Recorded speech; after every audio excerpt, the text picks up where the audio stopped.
Welcome to Kannamma కంచికెళ్ళింది. అయితే ఇప్పుడు కాదండి వెళ్ళింది, 1 ఇయర్ బ్యాక్ వెళ్ళాం. 1 ఇయర్ ఏంటి, 1.5 ఇయర్ పైనే అవుతుంది.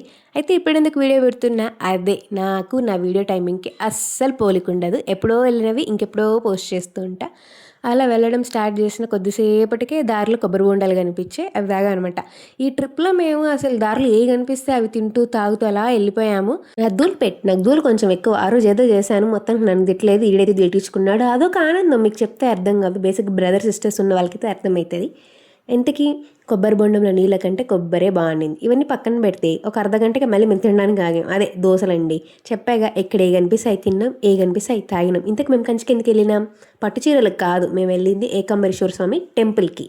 అసలు కంచికి ప్లాన్ ఎందుకు వెళ్ళినాం, ఏం చేస్తున్నాం అనేది మీకు అప్కమింగ్ వీడియోస్లో తెలుస్తుంది. మేము వెళ్ళింది 1.5 ఇయర్ బ్యాక్ కాబట్టి అప్పుడు గుడి రీకన్స్ట్రక్ట్ అవుతా ఉన్నింది. గుడి ఇంత పెద్దగా ఉంది అనుకుంటే గుడి పక్కన ఉన్న కోనేరు ఇంకా పెద్దగా ఉన్నింది. అసలు తమిళనాడులో గుళ్ళు ఇంత విశాలంగా ఇంత పెద్దగా ఎందుకుంటాయో నాకు అర్థమయ్యేది కాదు.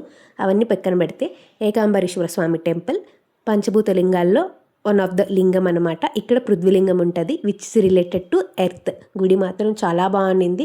కొంచెం రీకన్స్ట్రక్షన్ వర్క్ జరుగుతున్న, దర్శనం అయితే త్వరగానే అయిపోయింది. అండ్ పిల్లర్ మీద ఇలా ఒక స్కల్ప్చర్ అయితే ఉందన్నమాట.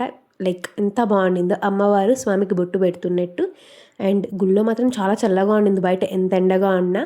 ఇంతకు మేము కంచికి ఎందుకు వెళ్ళాం, అది 1.5 ఇయర్ తర్వాత వీడియో ఎందుకు పోస్ట్ చేస్తున్నా, ఇవన్నీ తెలియాలంటే మీరు నన్ను ఫాలో చేసి సబ్స్క్రైబ్ చేసుకోవాలి. చేసేసుకోండి మరి. బాయ్.